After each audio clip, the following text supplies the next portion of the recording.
वणी येथे smart ration कार्डच्या नावाखाली नागरिकांची लूट, शासनाशी काही संबंध नसल्याचे पुरवठा विभागाचे स्पष्टीकरण। वणी शहरात जुने रेशन कार्ड बंद होणार असून आता नवीन स्मार्ट रेशन कार्ड काढणे बंधनकारक आहे असे खोटे सांगून काही तरुणांनी नागरिकांची आर्थिक लूट केल्याचा प्रकार उघडकीस आलेला आहे। नागरिकांकडून प्रत्येकी 100 रुपये आकारून फक्त वहीत माहिती लिहून घेतली जात होती।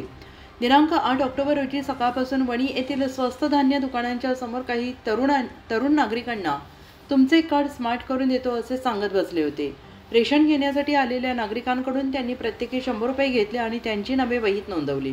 शासनाच्या योजनांविषयी पुरेशी माहिती नसल्याने अनेकांनी पैसे दिले ही बाब काही सुजाण नागरिकांच्या लक्षात येताच त्यांनी स्थानिक प्रसार माध्यमांच्या प्रतिनिधींना माहिती दिली।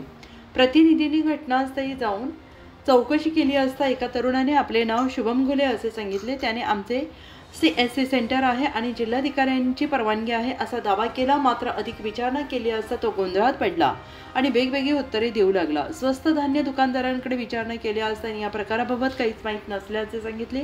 शुभम घुले याने माझ्याकडे पत्र आहे ते घेऊन येतो असं सांगून निघून गेला। नंतर त्याने फोन करून पत्र घेऊन येतो असे सांगितले, मात्र तो परतला नाही। या प्रकरणाची माहिती वणी पोलीस ठाण्याच्या सहाय्यक पोलीस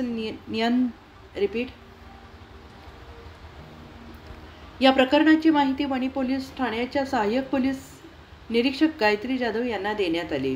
त्यांनी संबंधितांकडे चौकशी केली असता तेच दावे पुन्हा करण्यात आले। आम्ही पूर्ण जिल्ह्यात काम करतो असा दावा करून त्यांनी आपला पवित्रा कायम ठेवला। दरम्यान दिंडोरी तालुका पुरवठा अधिकारी अक्षय लोहकर यांच्याशी संपर्क साधून विचारणा केली असता त्यांनी स्पष्ट केलं, अशा कोणत्याही प्रकारचा कोणत्याही शासनाचा कार्यक्रम किंवा योजना सध्या सुरू नाही। नागरिकांनी अशा अफवांना बळी पडू नये।